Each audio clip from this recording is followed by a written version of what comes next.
Dear students, आज के इस लेक्चर में हम पढ़ेंगे second shifting property of the Laplace transform. Second shifting property के स्टेटमेंट को मैंने थ्योरम बोलकर कोट किया। तो हम थ्योरम का स्टेटमेंट या फिर सेकंड शिफ्टिंग प्रॉपर्टी का स्टेटमेंट देखेंगे कि है क्या। तो एट फर्स्ट मैं पहले रीड कर लेता हूं, उसके बाद में एक्सप्लेन करता।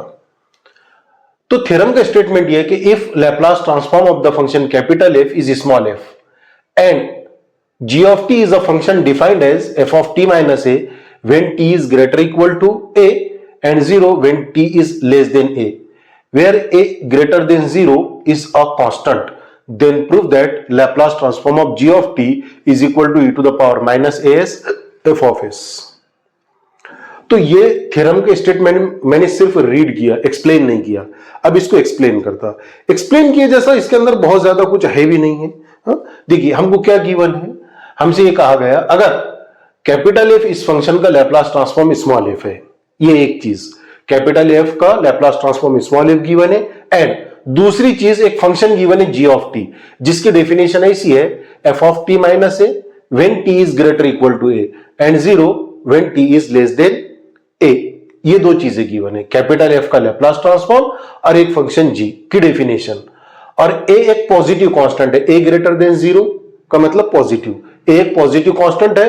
तो हमने प्रूव करना है कि Laplace transform of the function g, Laplace transform of the function g is equal to E to the power minus a s f of S. ये हमने प्रूव करना है। ये दो चीजें गिवन है और ये हमने प्रूव करना है। तो एग्जाम में थ्योरम का स्टेटमेंट ऐसे भी आ सकता, थ्योरम का स्टेटमेंट और करके जो मैं लिखा ये ऐसे भी आ सकता, जिसको अपन सेकंड स्टेटमेंट बोलेंगे। तो चलिए सेकंड स्टेटमेंट देख लेते हैं। सेकंड स्टेटमेंट ये है कि if Laplace transform of the function capital F is small f, then prove that Laplace transform of f of t minus a into h of t minus a is equal to e to the power minus as f of s, where h of t is a Heaviside function। अब देखिए second statement भी मैंने सिर्फ अभी read किया, explain नहीं किया। अब इसको एक्सप्लेन करता कि यहां पर क्या गिवन है और क्या करना है। तो सेम एज अबो हमसे ये कहा गया कि अगर कैपिटल एफ इस फंक्शन का लैप्लास ट्रांसफॉर्म स्मॉल एफ है, तो हमने प्रूव करना है Laplace transform of the function F of T minus A into H of T minus a is equal to E to the power minus a s f of s, where h of T is a Heaviside function. Heaviside एक mathematician का नाम है, ये Heaviside function है। This function is name after the mathematician Heaviside. Heaviside function की definition जब अपन proof पढ़ेंगे उस वक्त मैं बताऊंगा। तो चलिए अपन इस फर्स्ट पार्ट का प्रूफ देखते हैं। प्रूफ देखो, प्रूफ में अपन क्या करते, पहले जो गिवन पार्ट है वो लिख लेते। तो हमको दो चीजें गिवन है, कैपिटल एफ इस फंक्शन का लैप्लास ट्रांसफॉर्म स्मॉल एफ और दूसरे फंक्शन कैपिटल जी, ये दो चीजें गिवन है। अब इसमें ऑर्डर कुछ तय नहीं है कि पहले ये यही लिखे अपन गिवन, बाद में ये लिखे।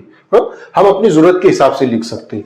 तो लेट पहले अपन ये लिख लेंगे, जी ऑफ टी जो फंक्शन हमको गिवन है। जी ऑफ टी एक फंक्शन गिवन है जिसकी डेफिनेशन है F of T minus A when T is greater equal to A and is 0 when T is less than A, when T is less than A, ये एक चीज given है। दूसरे Laplace transform of the function F of T is equal to F of S. Also Laplace transform of the function f of t is equal to f of s। मगर हमको Laplace transform of the function capital F इसकी definition मालूम है, तो अपन definition लिख लेंगे यहां पर।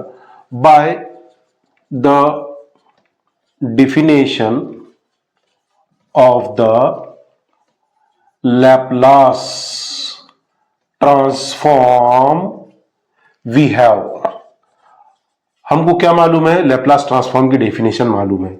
लैप्लास ट्रांसफॉर्म की डेफिनेशन है Laplace transform of the function F of T is equal to, एक इंटीग्रेशन रहता 0 से इंफिनिटी, उसके बाद में एक फंक्शन होता E to the power minus S T, उसके बाद में जिस फंक्शन का हमने लैप्लास ट्रांसफॉर्म निकालना है वो वाला फंक्शन। तो कैपिटल एफ का लैप्लास ट्रांसफॉर्म निकालना है, इसलिए कैपिटल एफ आ जाएगा। मगर देखिए Laplace transform of the function capital F, इसके लिए हमको थ्योरम के स्टेटमेंट में small F of S given है, इसलिए मैं यहां पर स्मॉल एफ ऑफ एस लिख लेता। So this is our f of s, integration 0 to infinity e to the power minus S t f of t dt। इसका नाम अपन इक्वेशन नंबर 1 दे देंगे, क्योंकि लास्ट में हमको इसकी जरूरत पड़ेगी तो वहां रेफरेंस देने के काम आएगा ये कि भाई इक्वेशन नंबर 1 हम जानते हैं ये इंटीग्रेशन एफ ऑफ एस आता। तो ये तो हुआ हमारा गिवन पार्ट, ये तो हुआ हमारा गिवन पार्ट। कैपिटल जी एक फंक्शन गिवन था वो लिख लिया अपन ने, कैपिटल एफ इस फंक्शन का लैप्लास ट्रांसफॉर्म स्मॉल एफ था वो लिख लिए, कैपिटल एफ के लैप्लास ट्रांसफॉर्म की डेफिनेशन लिख लिए, और Laplace transform of F of T को एफ ऑफ एस से डिनोट करती है वो लिख लिए।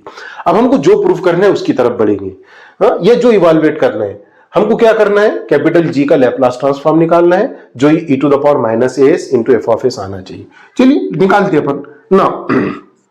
Now Laplace transform of the function capital G is equal to, अब देखिए हमको मालूम है लैप्लास ट्रांसफॉर्म की क्या डेफिनेशन है, एक इंटीग्रेशन 0 टू इंफिनिटी, इसके बाद में एक फंक्शन है e to the power minus S t, और उसके बाद में जिस फंक्शन का लैप्लास ट्रांसफॉर्म निकालना है वो वाला फंक्शन। तो इस बार हमको किस फंक्शन का लैप्लास ट्रांसफॉर्म निकालना है, कैपिटल जी का।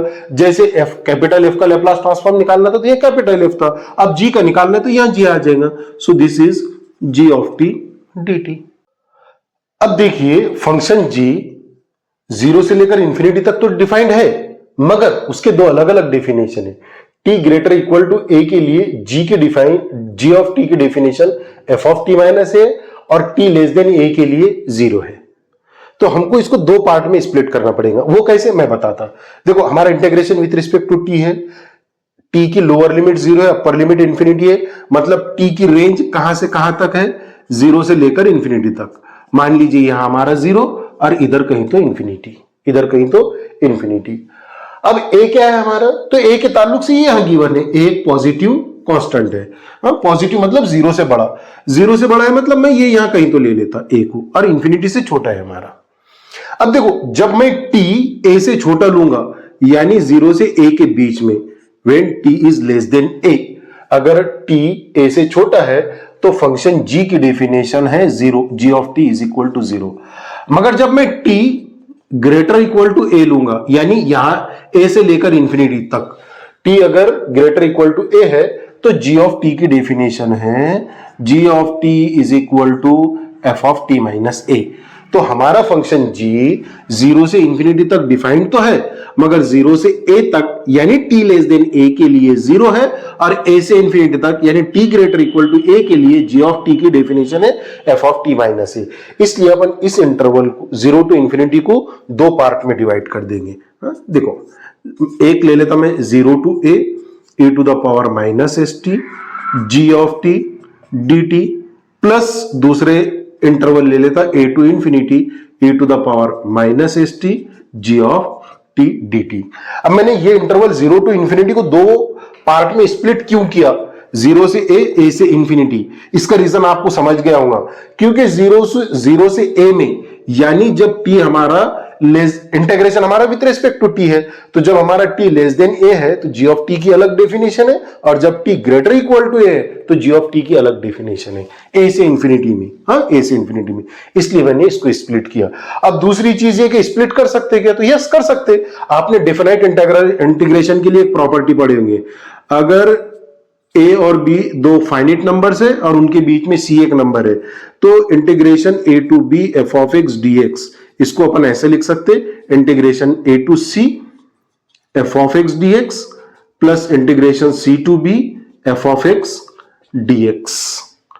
मतलब स्प्लिट किया जा सकता। यानी मान लीजिए आपका ये इंटरवल ऑफ इंटीग्रेशन है a से लेकर b तक, और c इसके बीच में कोई पॉइंट है, तो आप चाहो तो a से b तक इंटीग्रेट करो, या चाहो तो a से c तक इंटीग्रेट करो और c से b तक इंटीग्रेट करो, और दोनों का एडिशन कर दो, one and the same thing. Integration over the interval a b लो यानी ये वाला, या फिर integration over the interval ac लो बाद में c b लो और दोनों को ऐड कर दो, दोनों चीजें सेम है। तो डिफिनाइट इंटीग्रेशन की ये प्रॉपर्टी आपने पढ़े होंगे। मगर हमारा ये डिफिनाइट इंटीग्रेशन नहीं है, ये इम्प्रॉपर इंटीग्रल है। इम्प्रॉपर इंटीग्रल क्यों कह रहे हैं हम, क्योंकि इंटीग्रल का जो डोमेन है वो इन्फिनाइट है। इंटीग्रल का इंटरवल ऑफ इंटीग्रेशन यानी जिस इंटरवल पर हम इंटीग्रेट करने वाले हैं वो इन्फिनाइट है, 0 से लेकर इंफिनिटी तक। ये फाइनाइट था, डिफिनाइट इंटीग्रल के अंदर फाइनाइट आता, इम्प्रॉपर इंटीग्रल के अंदर ये इन्फिनाइट आता। इम्प्रॉपर इंटीग्रल, ठीक है। तो इम्प्रॉपर इंटीग्रल वो तमाम प्रॉपर्टीज जो डिफिनाइट इंटीग्रल के लिए ट्रू है वो इम्प्रॉपर इंटीग्रल के लिए भी ट्रू है। अब देखो ए के ताल्लुक से क्या कहा गया था, ये हमारा पॉजिटिव नंबर है यानी कि 0 से बड़ा है मगर इंफिनिटी से छोटा है, तो मैं ये इंटरवल 0 टू इंफिनिटी को ऐसे स्प्लिट कर सकता, 0 से a f of x dx plus a से infinity f of x dx। ये तो प्रॉपर्टी आपने पढ़ी थे, ये इम्प्रॉपर इंटीग्रल के लिए मैंने बता दिया। दोनों में बस फर्क इतना रहता कि ये इंटीग्रल कन्वर्जेंट आना, कॉन्वर्जेंट ये वाला और ये वाला, ठीक है। कॉन्वर्जेंट मतलब इसकी वैल्यू फाइनाइट आना, फाइनाइट फिक्स आना, इसकी वैल्यू फाइनाइट फिक्स आना। इसकी तो फाइनाइट फिक्स आएगी क्योंकि लोअर लिमिट 0 और अपर लिमिट a है जो एक कांस्टेंट है, तो ये भी फिक्स नंबर है, ये भी फिक्स नंबर है, दोनों फाइनाइट नंबर है, तो ये हमारा डिफिनाइट इंटीग्रेशन हो गया। तो ये इंटीग्रल एग्जिस्ट होगा ही होगा, मसला इसका और इसका आता है ना, क्योंकि इनका इंटरवल ऑफ इंटीग्रेशन ये इनफिनिट है, ये 0 से इंफिनिटी तक है, ये इसे इंफिनिटी तक है। तो बस इम्प्रॉपर इंटीग्रल के अंदर इंटरवल स्प्लिट करते वक्त कंडीशन रहती कि ये इंटीग्रल कन्वर्जेंट है ना, ये इंटीग्रल कन्वर्जेंट रहना। तो हम विद द अंडरस्टैंडिंग कि ये इंटीग्रल कन्वर्जेंट है, ये अंडरस्टैंडिंग के साथ ही पढ़ रही, उसकी फिक्र करने की जरूरत नहीं। तो चलो अपन ने ये स्प्लिट कर दिए, therefore which is equal to, अब अपन पुट कर देंगे integration 0 to a e to the power minus S t, और g ऑफ टी हमारा 0 से लेकर a में, यानी कि जब हमारा t लेस देन a है, 0 से लेकर a में यानी कि t लेस देन a है, तो g ऑफ t की वैल्यू 0 है, 0 dt plus integration a to infinity e to the power minus S t, और जब हमारा t a से इंफिनिटी है, a से इंफिनिटी यानी t greater equal to a है, तो g ऑफ t की डेफिनेशन है f of t minus a, ये यहां पर लिखा हुआ है। So f of t minus a dt। अब देखिए ये यहां पर एक फंक्शन 0 है, एक e to the power minus S t है, तो प्रोडक्ट 0 हो जाएगा, इंटीग्रैंड फंक्शन 0 हो गया मतलब इंटीग्रेशन 0 हो जाएगा, तो ये इंटीग्रेशन हमारा 0 हो जाएगा। बस सेकंड इंटीग्रेशन बचेगा, integration a to infinity e to the power minus S T f of t minus a dt, ये वाला इंटीग्रेशन बचेगा हमारा। तो हमको ये इंटीग्रेशन इवाल्युएट करना, ये इंटीग्रेशन निकालना, ये इंटीग्रेशन निकालने के लिए अपने को एक सब्स्टिट्यूशन लेना पड़ेगा। पुटिंग ये t माइनस a यहां से हमको इलिमिनेट करना है, तो t माइनस a की जगह अपन x पुट कर देंगे, putting t minus a is equal to x, तो ये यहां पर x आ जाएगा, मगर ये t था तो t को भी x के फॉर्म में कन्वर्ट करना पड़ेगा, तो अपन वैल्यू निकालेंगे उसकी।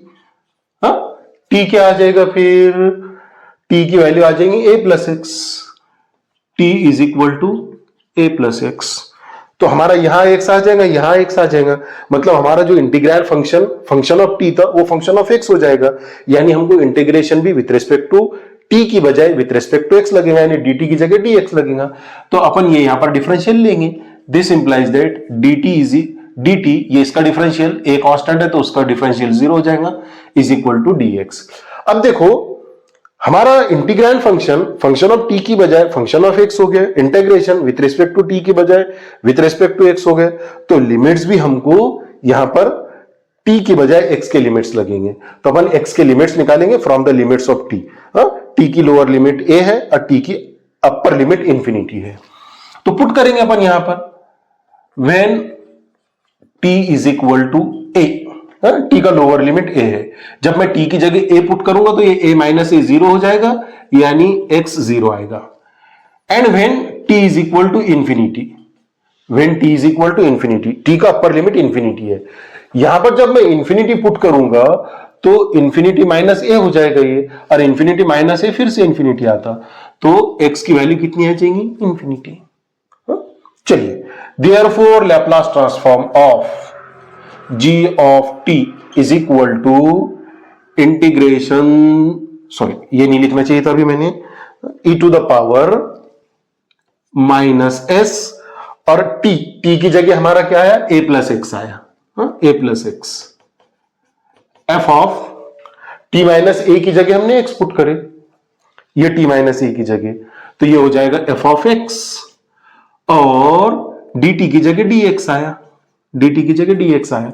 अब देखिए t की जब लोअर लिमिट a थी तो x की 0 आई, और t की अपर लिमिट इंफिनिटी थी तो x की इंफिनिटी आई, which is equal to integration 0 to infinity अपन यहां पर माइनस ए से ब्रैकेट के अंदर मल्टीप्लाई कर देंगे e to the power minus A से into e to the power minus S x F of x dx, F of x dx which is equal to, अब ये लॉ ऑफ एक्सपोनेंट यूज करके अपन इसको separate कर देंगे। आपने law of exponent पढ़े होंगे, देखो अगर a to the power m और a to the power n ये दो एक्सपोनेंशियल टर्म का मल्टीप्लीकेशन है तो ये ऐसे हो जाता है a to the power m plus n।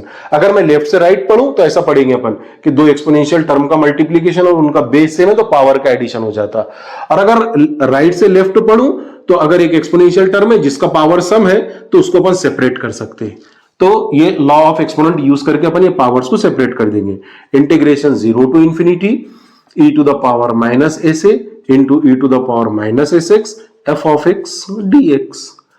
अब हमारा integration with respect to x है तो ये तो फंक्शन ऑफ x हुए, मगर यहां पर x कहीं नहीं है, इसलिए विथ रिस्पेक्ट टू x ये कांस्टेंट होगा, यानी अपन इंटीग्रेशन के बाहर निकाल सकते, तो इंटीग्रेशन के बाहर निकाल देंगे। ये हो जाएगा e to the power minus s a integration 0 to infinity e to the power minus S x F of x dx, F of x dx। अब देखो आपकी सहूलत के लिए मैं वेरिएबल x की बजाय t पुट कर देता, which is equal to e to the power minus s a, बस यहां पर मैं वेरिएबल x की बजाय t लिख देता, integration 0 to infinity e to the power minus S t f of t dt। अब क्वेश्चन ये आता है कि मैं वेरिएबल x की बजाय t यूज कर सकता क्या, वेरिएबल x की बजाय वेरिएबल t यूज कर सकता है, तो यस आई कैन यूज, क्योंकि आपने डिफिनाइट इंटीग्रेशन की एक प्रॉपर्टी पढ़े होंगे, integration a to b f of x dx is equal to integration a to b f of t dt। यानी आप फंक्शन में वेरिएबल x यूज करोगे, t यूज करो, इंटीग्रेशन की वैल्यू सेम आएंगी, मतलब value of integration does not depends on the independent variable x और t, ये इसके ऊपर डिपेंड नहीं करती वैल्यू, आप वेरिएबल x यूज करो या t यूज करो। अब ये प्रॉपर्टी एक्चुअल में डिफिनाइट इंटीग्रेशन की है, हमारा इंटीग्रेशन तो इम्प्रॉपर इंटीग्रल है, तो all the properties of definite integration state we can extend to the improper integrals as well, subject to the condition that the integral should converge। यानी कि definite integration की तमाम प्रॉपर्टीज हम improper integral के लिए use कर सकते हैं, बशर्ते कि इंटीग्रल एग्जिस्ट होता हो, कॉन्वर्ज होता हो। तो ये हमारा f का लेप्लास ट्रांसफॉर्म है, लेप्लास ट्रांसफॉर्म एग्जिस्ट हो रहा मतलब ये इंटीग्रल कन्वर्ज हो रहा है, इसकी फिक्र करने की जरूरत नहीं, ठीक है। और ये वेरिएबल हम x यूज करें या t यूज करें, इंटीग्रेशन की वैल्यू सेम आती। मैं ये एक एग्जांपल से भी समझा दूंगा आप लोगों को। तो बैक टू आवर प्रूफ, तो e टू द पावर मैं इसको ऐसे एस ए को ए एस लिख देता, e to the power minus a s. और अगर आप ये इंटीग्रेशन देखेंगे तो ये यहां पर इक्वेशन नंबर 1 में एफ ऑफ एस है हमारा, देखो ये यहां पर एफ ऑफ एस और लेफ्ट हैंड साइड क्या हमारी Laplace transform of the function g of t, और यही हमको निकालना था या यही हमको प्रूफ करना था। Laplace transform of the function g of t is equal to e to the power minus a s f of s. तो होप सो कि आपको ये प्रूफ अच्छे से समझा हो। अब हम ये प्रॉपर्टी एग्जांपल से समझने वाले थे। ये प्रॉपर्टी मींस हम फंक्शन में वेरिएबल x यूज करो या t यूज करो, इंटीग्रेशन की वैल्यू सेम आएगी। डिफिनाइट इंटीग्रेशन के लिए भी वही है और इम्प्रॉपर इंटीग्रल के लिए भी वही प्रॉपर्टी है। चूंकि आप लोगों ने डिफिनाइट इंटीग्रेशन के लिए पढ़े हुए हैं, इसलिए मैंने डिफिनाइट इंटीग्रेशन के लिए प्रॉपर्टी यहां लिखा, और इम्प्रॉपर इंटीग्रल मींस ये डोमेन ऑफ इंटीग्रेशन इंफिनिटी है, 0 से इंफिनिटी। इम्प्रॉपर इंटीग्रल के लिए बस कोट कर दिया कि डिफिनाइट इंटीग्रेशन के लिए जो प्रॉपर्टीज ट्रू है वही इम्प्रॉपर इंटीग्रल के लिए ट्रू है। तो अपन इम्प्रॉपर इंटीग्रल के लिए एग्जांपल देख लेंगे कि हम वेरिएबल फंक्शन में x यूज करें या t यूज करें, कोई फर्क नहीं पड़ता, इंटीग्रेशन की वैल्यू सेम आती। तो चलिए अपन एक एग्जांपल से देखते हैं उसको।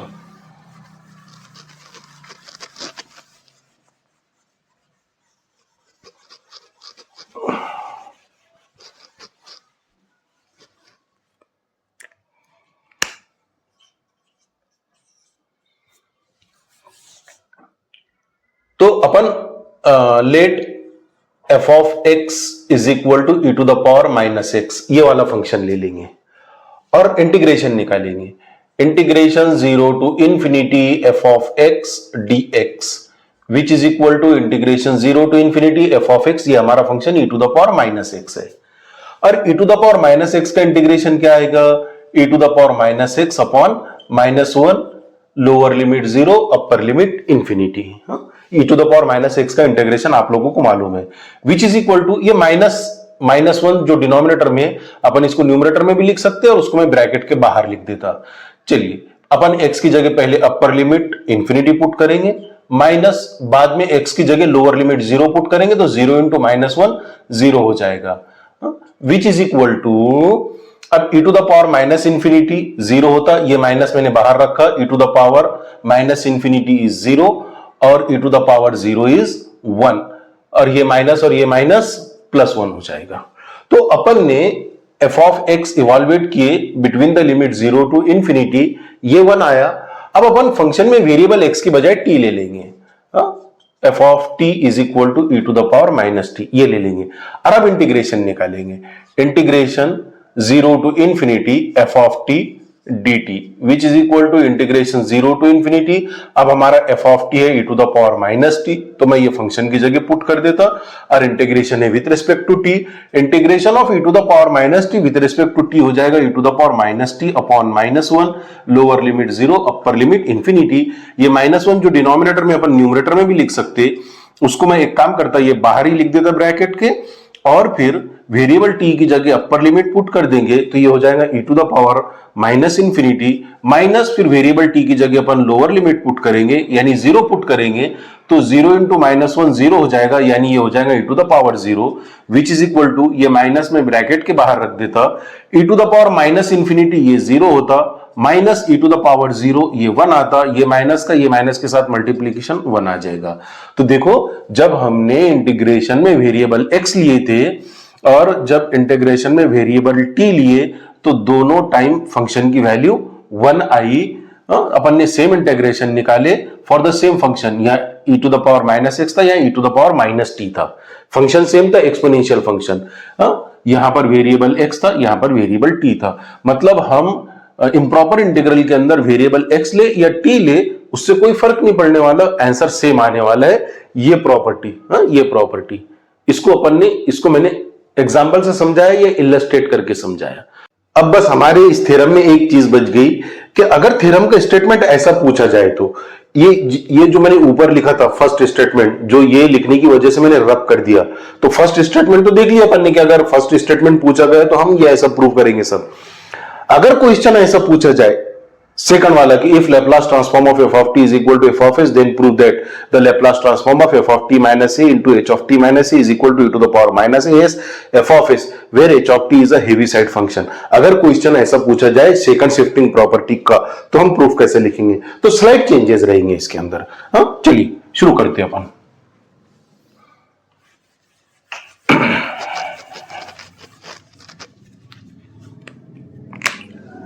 लेट, अब हमको यहां पर गिवन है कि h ऑफ t एक हेवीसाइड फंक्शन है, तो हेवीसाइड फंक्शन की डेफिनेशन है let h of t be a Heaviside function. ये अगर हेवीसाइड फंक्शन है तो हेवीसाइड फंक्शन की डेफिनेशन है h of t minus a is equal to value 1 अगर t हमारा ग्रेटर इक्वल टू a है, तो वैल्यू 0 अगर t हमारा लेस देन a है। तो सबसे पहले अपन हेवीसाइड फंक्शन की डेफिनेशन लिख लेंगे, जो मैं आप लोगों को बोला था कि हम सेकंड पार्ट देखेंगे उस वक्त हेवीसाइड फंक्शन की डेफिनेशन बता दूंगा। तो हेवीसाइड फंक्शन जो गिवन था अपन ने लिख लिया, हेवीसाइड फंक्शन है। दूसरे हमको गिवन है एफ ऑफ टी का Laplace transform F of S, ये लिख लिया अपन ने। But by the definition of the Laplace transform ये है Laplace transform of F of T is this integration, मगर Laplace transform of F of T के लिए ये वाला नोटेशन है, तो अपन ने ये नोटेशन लिख ली। इक्वेशन नंबर 1 पर आ जाएंगे, क्योंकि इक्वेशन नंबर 1 हम लास्ट में यूज करने वाले हैं। अब वो जो फर्स्ट पार्ट था उसमें Laplace transform of G of T निकालना था, मगर यहां पर अपने क्या निकालना है? Laplace transform of F of T minus A into H of T minus A. तो कोई बात नहीं, निकालेंगे अपन। चलिए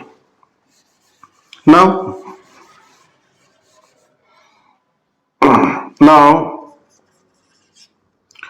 लैप्लास ट्रांसफॉर्म ऑफ, याद रखना ये वाला फंक्शन है F of T minus A into H of T minus a is equal to, by the definition of Laplace transform ये क्या हो जाएगा? Integration 0 to infinity e to the power minus S t. और हमने जिस function का Laplace transform निकालना था वो वाला फंक्शन, तो हमने इस बार जिस फंक्शन का लैप्लास ट्रांसफॉर्म निकालना है वह F of T minus A into H of T minus A dt। ठीक है, अब अपन ये जो डोमेन है इंटीग्रेशन 0 टू इंफिनिटी, इसको स्प्लिट कर देंगे इंटीग्रेशन 0 टू a और a टू इंफिनिटी में, a टू इंफिनिटी में। मैं ये यहां पर करेक्शंस करते चलता, तो हमारा ये वाला इंटीग्रेशन हो जाएगा, स्प्लिट कर देंगे इसको f of t minus A into h of t minus a d t, 0 to a में। अब a से इंफिनिटी में integration a to infinity e to the power minus S T f of t minus A into h of t minus a d t. ठीक है, मगर 0 से a में, 0 से a में मतलब यानी कि हमारा t लेस देन a है, तो t अगर हमारा लेस देन a है तो h ऑफ t की वैल्यू 0 है, h ऑफ t की वैल्यू 0 है, h of t minus A ये 0 है। अगर t की वैल्यू लेस देन a है, लेस देन a मतलब 0 से बड़ा मगर a से छोटा, क्योंकि हमारा t पॉजिटिव है by definition of the Laplace transform itself. तो ये वाले इंटरवल में h ऑफ t की वैल्यू 0 है, तो ये पूरा का पूरा 0 हो जाएगा, हाँ पूरा का पूरा 0 हो जाएगा। ये यहां पर मैं 0 पुट कर देता, क्योंकि ये 0 होगा तो इसके साथ f of t minus a के साथ मल्टीप्लीकेशन 0 होगा, e to the power minus S t के साथ मल्टीप्लीकेशन 0 होगा, मतलब ये पूरा 0 हो जाएगा। ऑलराइट, और a से लेकर इंफिनिटी तक, यानी t हमारा जब a से बड़ा रहेगा, a से बड़ा, मगर बड़ा कितना हो सकता है, ज्यादा से ज्यादा इंफिनिटी, यानी a से लेकर इंफिनिटी तक, तो इस डोमेन में h ऑफ t की वैल्यू 1 है, तो फिर हमारे पास क्या बच जाएगा, integration a to infinity e to the power minus S T f of t minus A, ये 1 हो जाएगा, हाँ dt। बस ये इंटीग्रैंड फंक्शन 0 हो गया, मतलब इंटीग्रेशन 0 हो गया, ये तो हट ही जाएगा, ये इंटीग्रेशन रहेगा नहीं। फिर कौन सा इंटीग्रेशन रहेगा, ये सेकंड वाला, सेकंड वाला मींस ये वाला integration a to infinity e to the power minus S T f of t minus a d t. ये बस इसके आगे का प्रूफ सेम ऐसे ही रहेगा। बस हमको यहां पर Laplace transform of g of t की बजाय लिखना पड़ेगा Laplace transform of f of t minus A into h of t minus A. क्यों? क्योंकि इस बार हम Laplace transform of f of t minus A into h of t minus A निकाल रहे, ये वाला। फर्स्ट स्टेटमेंट में इसकी बजाय g ऑफ t था, तो अपन ने g ऑफ t हटाकर ये लिख दिया। ये यहां पर भी Laplace transform of g of t हटाकर बस ये लिख देंगे, Laplace transform of f of t minus A into h of t minus a e to the power minus a s f of s। और वही आना चाहिए था, ये देखिए, हाँ यही आना चाहिए था। ठीक है, बस लास्ट फर्स्ट स्टेटमेंट के अंदर यहां पर g ऑफ t था, तो अपन ने यहां g ऑफ t लिखे थे, g ऑफ t लिखे थे। तो होप सो कि ऊपर वाला स्टेटमेंट यानी फर्स्ट स्टेटमेंट पूछा जाए तो उसका आंसर कैसे लिखेंगे, और नीचे वाला सेकंड पूछा जाए तो कैसे लिखेंगे, ये आपको अच्छे से समझ गए आप।